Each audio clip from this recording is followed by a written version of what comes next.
नमस्ते मित्रों, कथा निधि चैनल पर आपका बहुत बहुत स्वागत है। हमारी आज की कहानी एक बड़ी ही प्यारी कहानी है। कहानी का नाम है जीवन साथी। तो चलिए कहानी शुरू करते हैं। कहानी अच्छी लगे तो एक लाइक, चैनल को सब्सक्राइब और कहानी के बारे में अपनी राय कमेंट बॉक्स में ज़रूर लिखिएगा। सासू माँ के रूप में खोई हुई माँ मिल जाएगी, यही आशा की थी मैंने। ससुर जी से पापा जैसा स्नेह चाहा था, लेकिन चाहने मात्र से ही ये सब संभव तो नहीं होता ना। फिर और किसी को क्या दोष दूं जब जीवन साथी ही अनमना सा रहता मुझसे। विवाह के 2 वर्ष बीत जाने पर भी प्यार और अपनेपन को तरस रही हूं मैं। आशा थी कि कोई नन्ही जान आएगी तो नए रंग भर देगी जीवन में। लेकिन फिर एक दिन पता चला सभी मुझे अपराधी सिद्ध करने में लग गए थे। बस भैया, यही रोक दीजिए। नूपुर के कहने पर ड्राइवर ने ऑटो रोक दी। ऑटो से उतरकर बैग कंधे पर लटकाए लंबे लंबे डग भरती हुई वह गेट खोलकर जा खड़ी हुई। डोरबेल बजा दी। अरे वाह नूपुर, आओ आओ। अचानक बेटी को आया देखकर जयदीप जी का चेहरा खिल उठा। पापा, कैसा लगा मेरा सरप्राइज? जयदीप जी से मिलते ही नूपुर की मुस्कान खनकती हंसी में बदल गई। कमरे में पैर फैलाकर सोफे पर पीठ टिकाकर वह आराम से बैठ गई। थक गई शायद मेरी बेटी, मैं अभी तुम्हारी पसंदीदा दालचीनी वाली चाय बना कर लाता हूँ, कहकर जयदीप जी किचन में चले गए। आप क्यों पापा, सुधा नहीं आई क्या आज काम पर?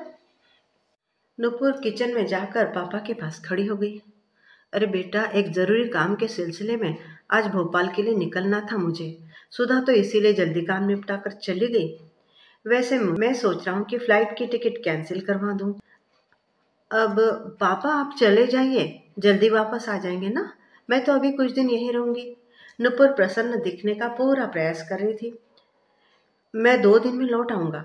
वैसे इस बार ऋषभ नाराज नहीं हुआ तुम्हारे कुछ दिन यहाँ बिताने पर? तुम तो कानपुर में हो, तो भी बस सुबह आकर शाम को लौट जाती हो। एक दिन भी कहाँ रहने देता है वो तुम्हें अपने मायके में? पापा के मन में अपने दामाद के प्रति छिपी शिकायत शब्दों में झलक रही थी। ऑफिस के काम से आज ही ऋषभ सिडनी गए हैं पापा, इसीलिए आपके साथ कुछ दिन रहने का प्रोग्राम बना लिया मैंने। Very good. जयदीप जी के चेहरे पर मुस्कान की एक लंबी रेखा खींच गई। Very good. नूपुर भी मुस्कुरा दी और फिर ड्राइंग रूम में रखे बैग को अपने कमरे में ले जाकर सामान निकालकर अलमारी में रखने लगी। पापा के साथ बातचीत करके नूपुर का मन हल्का हो गया, लेकिन अपने पापा के जाते ही उसे उदासी ने फिर से घेर लिया। मस्तिष्क में विचारों की उलझन निराशा को और भी बढ़ा रही थी। शून्य में ताकती वह अपने आप से ही बातें करने लगी। कितना अपनापन है यहाँ। दीवारें भी जैसे अनुराग बसाए हैं अपने भीतर। घर के एकमात्र सदस्य पापा, वो तो जैसे स्नेह का पर्याय ही है। मम्मी दुनिया को छोड़कर चली गई। इसके बाद में सालों से मम्मी की भूमिका निभाते हुए अपनी ममता की छांव तले धूप सदृश चिंताओं से बचाते आए हैं वे। मैं अकेली संतान हूँ, तो क्या सभी नाते मिलकर भी जितना प्रेम नहीं बरसा पाते, उतना प्रेम पापा ने अकेले ही मुझ पर बरसा दिया है। और वहाँ कैसे कह दूँ कि ससुराल ही अब घर है मेरा। सासू माँ के रूप में खोई हुई माँ मिल जाएगी, यही आशा थी मेरी। ससुर जी से पापा जैसा स्नेह ही तो चाहा था, लेकिन चाहने मात्र से ही तो सब कुछ संभव नहीं होता ना। फिर और किसी को क्या दोष दूं जब जीवन साथी ही मेरा अनमना सा रहता है मुझसे। विवाह के 3 वर्ष बाद भी प्यार और अपनेपन को तरस रही हूं मैं। आशा थी कि घर में कोई नन्ही जान आएगी तो नए रंग भर देगी मेरे जीवन में। क्या मैं कम दुखी हूँ मां न बन पाने पर, कि सभी मुझे ही एक अपराधी सा सिद्ध करने में लगे हैं? सोचते सोचते नुपुर एक बार फिर सारी यादें करके खिन्न हो उठी। विवाह होते ही उसे नौकरी से त्यागपत्र देना पड़ा था। सारा दिन अकेले घर के काम में पिसती हुई वह 2 बोल प्रेम के सुनने को तरस जाती थी। पति ऋषभ अपनी ही दुनिया में खोया रहता था। रात में कुछ हसीन लम्हों की चाह में वह ऋषभ के करीब जाती तो उसका रवैया ऐसा होता जैसे कि एहसान कर रहा हो उस पर। किसी नन्ही आहट की चाह में 2 वर्ष बीत गए, लेकिन उसकी गोद सुनी ही थी। ऋषभ का मनोहार कर एक दिन उसे साथ लेकर वह क्लिनिक चली गई। वहां डॉक्टर ने नुपुर और ऋषभ दोनों के कुछ टेस्ट करवाए। उस रात ऋषभ ऑनलाइन आई रिपोर्ट्स देख रहा था और वह बिस्तर पर लेटे हुए ऋषभ की आतुरता से प्रतीक्षा कर रही थी। लैपटॉप शट डाउन कर लटका हुआ चेहरा लिए वह आकर बोला, रिपोर्ट्स देख लिए मैंने। कहा था तुम्हें पहले ही, पर तुम ही जिद पकड़े बैठी थी कि टेस्ट करवाना है। अब साफ हो चुका है कि तुम में कुछ कमी है, इसलिए तुम माँ नहीं बन पाओगी कभी। सुनकर नूपुर की तो रुलाई फूट पड़ी थी। अपने को जैसे तैसे संयत करके हिम्मत जुटाकर बोली, आप कल प्रिंट निकालवा लेना रिपोर्ट का। ऐसी समस्या से कई औरतें दो चार होती हैं, इलाज तो होता ही होगा कोई ना कोई। हम कल ही डॉक्टर के पास चलेंगे। कोई जरूरत नहीं तुम्हें अपनी इस कमी का तमाशा बनवाने की। कोई पूछेगा तो कह देंगे कि अभी नहीं चाहते परिवार बढ़ाना। आज के बाद इस बारे में कोई बात नहीं होगी। किसी तानाशाह सा आदेश देकर ऋषभ मुंह फेर कर लेट गया। तिरस्कृत होकर नूपुर बस आंसू बहाकर रह गई थी। ऋषभ ने अगले दिन अपनी माँ को रिपोर्ट के बारे में बताया। बस फिर क्या था, आते जाते ताने कसने शुरू कर दिए उन्होंने। ससुर जी ऋषभ को बार बार याद दिलाना नहीं भूलते थे कि उनके रिश्ते के एक भाई ने अपनी बहू के मां न बन पाने की स्थिति में अपने इकलौते बेटे को तलाक दिलवा दिया और उसका दूसरा विवाह करवा दिया। उपेक्षा और प्रताड़ना के अंधेरे से घिरी एक तंग सी गली में स्वयं को पाकर नूपुर बिल्कुल अकेली हो गई थी। ऋषभ अक्सर उसे डपट दिया करता कि मुंह फुलाकर क्यों रहती हो हमेशा, कम से कम मेरे सामने तो ऐसा मनहूस चेहरा लिए ना आया करो। पिछले दिन के अपमान का दंश भी अब तक मरमाहत कर रहा था नूपुर को। मेरठ से ऋषभ की बुआ जी मिलने आई थी। नूपुर ने हमेशा की तरह अभिवादन करके आदर व्यक्त किया। उन्होंने अपने चिर परिचित अंदाज में नूपुर को गोद भर जाने का आशीर्वाद दिया तो पास खड़ी नूपुर की सासू माँ तपाक से बोल उठी, सपने देखने बंद कर दो जीजी, अब ये सुख हमारे हिस्से में कहाँ है। बस अब तो हमारा आंगन बच्चे की किलकारियों के लिए तरसता ही रहेगा सदा। भाभी की बात सुनकर बुआ जी आंखें फाड़कर मुंह बिचकाते हुए बोली, अरे अरे, ये क्या कह रहे हो। नुपुर की सूरत देखकर तो नहीं लगता कि इसे कोई अफसोस है अपने इस अधूरेपन पर। औरत का सारा बनाव सिंगार बेकार है अगर एक संतान भी न दे सके परिवार को। क्या करे अब, ये बांझ ही लिखी थी हमारे लड़के के हिस्से में। जी जलता रहेगा अब तो सदा यूं ही हमारा। जहर बुझे तीर से शब्दों का वार असह्य हो गया और नुपुर चुपचाप वहां से चली गई। अपमान और दुख से विचलित होकर रात में उसने ऋषभ को ये सब बताया तो ऋषभ उल्टा उस पर ही बरसने लगा। किस किस का मुंह बंद करोगी, कुछ गलत तो नहीं कहा माया बुआ जी ने। जानती हो ना कि कल 8 बजे की फ्लाइट से मुझे सिडनी जाना है। सोचा था जाने से पहले तुम्हें खुश कर दूंगा, लेकिन सारा मूड ऑफ कर दिया तुमने। लाइट बंद करो, सो जाओ अब। मैं भी कल पापा के पास जाना चाहती हूँ, उनकी तबीयत ठीक नहीं है। आज ही फ़ोन पर बोले थे वो। पहली बार नुपुर ने ऋषभ से झूठ बोला था। पापा के फ़ोन का बहाना बनाकर आज वो मायके आ गई थी।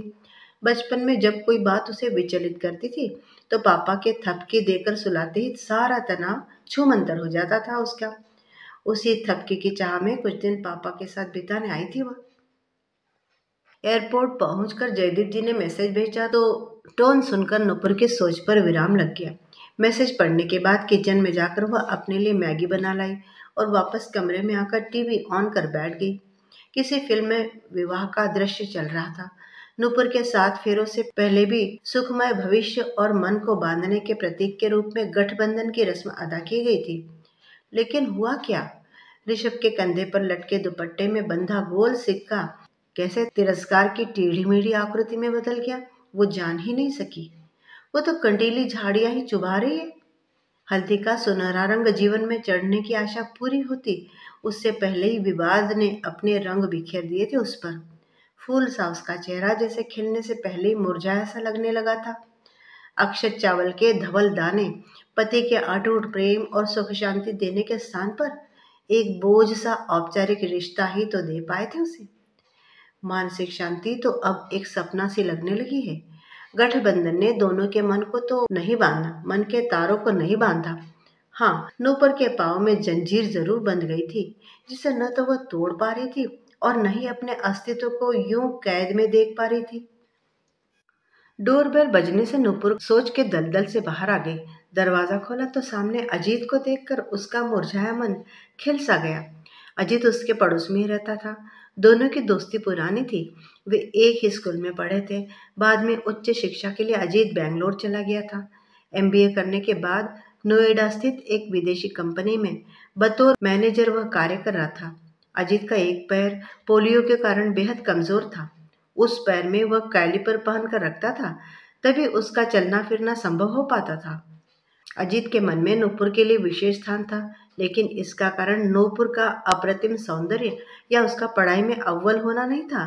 इसका कारण तो नूपुर का उसके प्रति सम्मान और स्नेहल व्यवहार था, जो सहानुभूति से नहीं, मित्रता की सुगंध से सुवासित था। विवाह के बाद नूपुर का मायके में आना कम होने लगा तो अजीत से मिलना जुलना बंद सा हो गया। लेकिन नूपुर की मित्रता जैसे ऊर्जा बनी हमेशा ही अजीत का हाथ पकड़े साथ साथ चला करती थी। अजीत आया तो नूपुर पहले के रंग में रंग गई। बातों का सिलसिला था कि थमने का नाम ही नहीं ले रहा था। पुराने दोस्त, स्कूल और कॉलेज के टीचर्स और मौसम का मिजाज, सब कुछ समा गया था उनकी बातचीत के मध्य। नूपुर अपना दर्द मन में ही रख अजीत का दिल दुखाना नहीं चाहती थी, लेकिन वह भूल गई थी कि अजीत जैसा मित्र उसकी मुस्कान देखकर ही अनुमान लगा लेगा कि वह दिल से निकली हुई खुशनुमा मुस्कुराहट है या हंसी का जामा पहने हुए गहन पीड़ा। कुछ देर की बातचीत के बाद अजीत अचानक पूछ बैठा, नूपुर, हम क्या अपने पुराने दिनों को याद करते रहेंगे या अपनी नई जिंदगी के किस्से भी शेयर करेंगे? तो वह बोली, मेरी जिंदगी तो वही किसी भी शादीशुदा स्त्री की जिंदगी जैसी ही है। सास ससुर, पति, जिम्मेदारियां, बस और क्या। तुम ही कुछ बताओ ना, कहकर उसने पलकें झुका ली। एक खूबसूरत जिंदा दिल औरत पति से दूर बैठी हो और एक बार भी उसके बारे में बात न करे, अजीब लग रहा है मुझे। मैं गलत नहीं हूँ? तुम बहुत कुछ दबाए बैठे हो अपने अंदर। नूपुर, मन की गिरह खोल दो प्लीज। अजीत की स्नेह भरी गुहार नूपुर के दिल से आंखों तक पहुंच गई और आंसू बनकर आंखों से झरझर बहने लगी। अपनी सभी आहत अनुभूतियों को उसने एक एक करके अजीत के सामने खोल कर रख दिया। अजीत की सहानुभूति घाव पर मरहम का काम कर रही थी। नूपुर की आपबीती सुनकर कुछ सोचता हुआ सा अजीत बोला, मुझे तो ये बड़ा अजीब लग रहा है। मैं गलत नहीं हूँ, लेकिन नूपुर, क्या तुम्हें पूरा विश्वास है कि ऋषभ ने तुम दोनों की रिपोर्ट्स को लेकर सच बोला है तुमसे? मतलब? ऋषभ ने ऑनलाइन रिपोर्ट्स देखी थी, अपनी मर्जी से थोड़े ही कहा था। नूपुर ने उसे कहा, लेकिन तुमने तो नहीं देखी ना, फिर प्रिंट्स भी नहीं निकलवाए उसने। कहीं ऐसा तो नहीं कि तुम नहीं, वह? अजीत की बात को बीच में ही काट कर नूपुर बोल उठी, विश्वास तो नहीं हो रहा कि ऋषभ इतना बड़ा झूठ बोल सकता है। वो गुस्से जरूर है, लेकिन धोखेबाज नहीं। बेचैन होकर वह सोच में डूब गई। उसे चिंतित देखकर अजीत ने उसका ध्यान दूसरी ओर लगाने के उद्देश्य से चुटकुले सुनाना शुरू कर दिया। एक बार फिर हंसी मजाक का दौर चल पड़ा। इस बीच जयदीप जी का भोपाल पहुंचकर फोन आ गया। अजीत वहां आया हुआ है, ये जानकर नूपुर के लिए चिंतित जयदीप जी को राहत सी मिली। अजीत से उन्होंने रात में नूपुर के पास ही रुकने का अनुरोध कर दिया। रात के 1 बजे दोनों की उन्नीदी आंखों ने बातचीत की गति पर थोड़ा विराम लगा ही दिया। सोने से पहले अजीत हौले से मुस्कुराकर बोला, नूपुर, एक बात कहना चाहता हूँ। हम कितने वक्त बाद मिले हैं, इसके बाद न जाने कब मिल पाए। तुम्हें कोई तकलीफ न हो तो एक एक कॉफ़ी हो जाए। हाँ, लेकिन कॉफ़ी मैं बनाऊंगा, तुम रुको यहीं। बस मैं यूं गया और यूं आया। नूपुर मित्र के आग्रह को टाल नहीं सकी। अपने पिता के कमरे में जाकर नूपुर अजीत के सोने का प्रबंध करने लगी। अजीत कॉफ़ी लेकर आया तो पहला घूंट भरते ही बोली, कमाल की कॉफ़ी बनाते हो अजीत। मुझे तो तुम्हारी होने वाली वाइफ से रश्क सा हो रहा है। कहते हुए नूपुर खिलखिलाकर हंस पड़ी और फिर वहीं बेड पर पैर फैलाकर चैन से बैठकर कॉफ़ी का आनंद लेने लगी। अजीत ने उसे अपने मोबाइल में उन लड़कियों के फोटो दिखाए जहां उसके रिश्ते की बातें चल रही थी। नूपुर से उसकी पसंद की लड़की चुनने को कहकर वह वॉशरूम चला गया। थकी हुई नूपुर वहीं बेड पर लेटी तो पता ही नहीं चला कि कब उसकी आंख लग गई। सुबह अलार्म बजने पर ही नूपुर की आंख खुली। हड़बड़ाकर बिस्तर से उठकर वह कमरे से बाहर निकली। अजीत बालकनी में खड़ा गुलाबी आसमान पर बिखरी छटा निहार रहा था। इससे पहले कि वह रात के विषय में कोई सवाल करती, अजीत स्वयं ही बोल उठा, रात को जब मैं चेंज करके अंकल के कमरे में वापस आया तो तुम तो गहरी नींद में सो चुकी थी। तुम्हें उठाना मैंने ठीक नहीं समझा और तुम्हारे कमरे में जाकर सो गया। चाय पीकर अजीत वापस चला गया। जब तक जयदीप जी लौटे नहीं, अजीत प्रतिदिन नूपुर से मिलने आता रहा। पापा लौटे तो नूपुर जैसे नन्ही सी बच्ची बन गई। वो ये देखकर प्रसन्न थी कि इतने कम समय के लिए भोपाल जाने पर भी पापा ये नहीं भूले थे कि वहाँ की चूड़ियाँ नूपुर को बहुत पसंद है। रंग बिरंगे चूड़ियों और कंगनों के साथ ही पापा हरी और लाल रंग में रंगा गोटा पत्ती के काम वाला एक सुंदर लहंगा भी लाए थे। कितना खुश देखना चाहते थे वह नूपुर को। चाह कर भी नूपुर जयदीप जी को अपना दुख नहीं बता पाई। वो जानती थी कि उसके माँ न बन पाने पर ससुराल वालों का उसे दोष देना पापा को बहुत कष्ट पहुंचाएगा। अपनी पीड़ा भीतर ही दबाकर पापा के स्नेह को पल पल महसूस करती नूपुर के 10 दिन बातें करते और हंसते हंसाते कब बीत गए उसे पता न चला। वापसी के दिन नाश्ता करने जब वह टेबल पर बैठी कि उसे उबकाई सी आने लगी। उबकाई के साथ ही चक्कर भी आ रहा था। जयदीप जी उसे घर के पास ही डॉक्टर सुनीता की क्लिनिक पर ले गए। डॉक्टर सुनीता ने जांच करके दवा के साथ कुछ टेस्ट भी लिख दिए। टेस्ट के लिए सैंपल्स देकर नूपुर घर आकर दवा खाकर आराम करने लेट गई। दोपहर को अजीत नूपुर से मिलने आया तो साथ में उसकी पसंद का ढोकला भी लाया था। नूपुर की पसंदीदा दुकान का ढोकला, उस पर पापा और अजीत का साथ। नूपुर भूल ही गई कि वह बीमार है। तीनों की बातें और ठहाके घर को गुंजा रही थी। शाम होते होते नूपुर की तबीयत बिल्कुल ठीक हो गई। जयदीप जी चाहते थे कि वह अगले दिन तक रुक जाए, लेकिन नूपुर ने जाना ही उचित समझा क्योंकि ऋषभ सुबह ही सिडनी से अपने घर लौट चुका था। डॉक्टर सुनीता के क्लिनिक पर रिपोर्ट्स ऑनलाइन देखने की सुविधा थी नहीं और स्वास्थ्य में सुधार के कारण नूपुर को रिपोर्ट लेना आवश्यक भी नहीं लग रहा था। इसलिए वह कैब बुक करवाने लगी।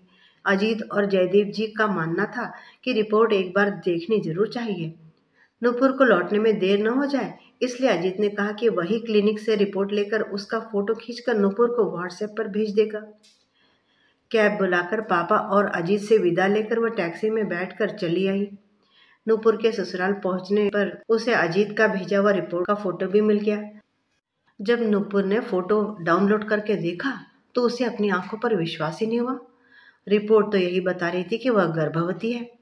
नूपुर का मन खुशी से झूम उठा। वह जल्द ही ऋषभ से मिलकर यह सुखद समाचार उसे सुनाना चाहती थी। उत्साह से भरी नूपुर दौड़ती हुई पति के पास पहुंची। ऋषभ से आंखें बंद करने को कहकर उसने पर्स से मोबाइल निकाला और रिपोर्ट का फोटो ऋषभ के सामने कर दिया। ऋषभ ने आंखें खोली तो नजरें मोबाइल स्क्रीन पर ठहर गई। रिपोर्ट में प्रेगनेंसी पॉजिटिव देखते ही उसके चेहरे का रंग उड़ गया। माथे पर त्योरियां चढ़ाते हुए बोला, क्या मजाक है ये? मजाक नहीं, यह सच है ऋषभ। नूपुर खुशी से चहक उठी। लेकिन ये कैसे हो सकता है? ऋषभ आशंका से घिरा था। हो गया बस। कैसे? ये तो मुझे भी नहीं पता। बड़ी अदा से कंधे उचकाती हुई नूपुर पति से लिपट गई। नूपुर को रुखाई से अपने से अलग करके ऋषभ आक्रोशित होकर लगभग चीख ही उठा। ऐसा नहीं हो सकता, कभी नहीं हो सकता। हुआ तो हुआ कैसे? क्या हो गया है आपको? इस बार नूपुर तुनक कर बोली। ये क्या अनाप शनाप बोले जा रहे हैं आप इतनी देर से? मैंने तो सोचा था कि आप यह खुशखबरी सुनकर खुशी से झूम उठेंगे। लेकिन कैसी खुशी, कैसे खुशखबरी? सुन लो तुम, मैं पिता नहीं बन सकता। उत्तेजना और क्रोध में ऋषभ के मुंह से सच निकल गया। उसकी बात सुनकर नूपुर सिर पकड़कर बैठ गई। नूपुर को ऐसा लग रहा था कि वह चक्कर खाकर गिर ही जाएगी। अपनी रोबीली आवाज में ऋषभ फिर से चिल्लाया, क्या मैं जान सकता हूँ कि ये बच्चा किसका है तुम्हारे पेट में? उस अजीत का ही होगा जिसने तुम्हें यह रिपोर्ट भेजी है। नूपुर और कुछ सहन न कर सकी, तैश में आकर बोली, आप समझी, आपने क्यों मुझे रिपोर्ट नहीं दिखाई थी? क्यों नहीं जाना चाहते थे डॉक्टर के पास? इतना बड़ा धोखा! बौखलाया हुआ ऋषभ अब कुछ भी बोलने की स्थिति में नहीं था। बेचैन होकर वह कमरे में इधर उधर चक्कर लगाने लगा। असमंजस में खड़ी नूपुर भी आंखों पर हाथ धर के चुपचाप बेड पर लेट गई। कुछ देर बाद कमरे की चुप्पी नूपुर का मोबाइल बजने से टूटी। कॉल अजीत की ही थी। उखड़ी सी आवाज में हेलो बोलकर मोबाइल पर बात करते हुए वह कमरे से सटी हुई बालकनी में जाकर खड़ी हो गई। अजीत बोला, ऋषभ का सिडनी टूर कैसा रहा अनुपुर? और तुम्हारी तबीयत कैसी है?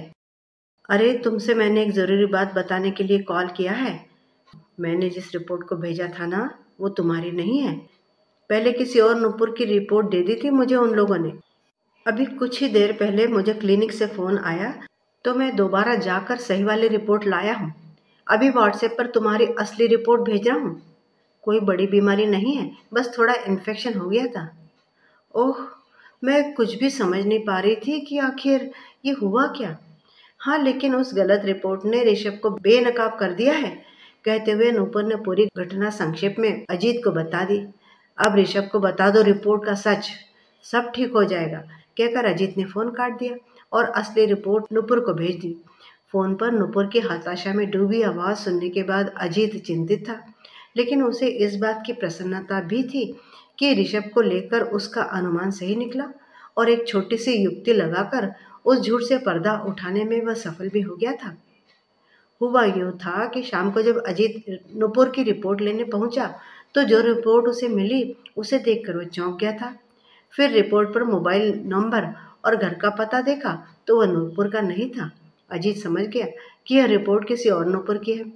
इससे पहले कि वह काउंटर पर जाकर सही रिपोर्ट लेता, उसने अपने मोबाइल से उस रिपोर्ट की एक फ़ोटो इस तरह खींच कर रख लिया जिसमें एड्रेस और मोबाइल नंबर दिखाई न दे। इसके बाद अजीत ने नूपुर की असली रिपोर्ट लेकर अपने पास रख ली। रिपोर्ट एकदम नॉर्मल थी, इसलिए उसे नूपुर तक पहुंचाने की कोई जल्दी भी महसूस नहीं हुई। गलत रिपोर्ट वाला फोटो नूपुर को भेज दिया, क्योंकि यह रिपोर्ट देखने के बाद ऋषभ की प्रतिक्रिया द्वारा सच झूठ की तह तक पहुंचा जा सकता था।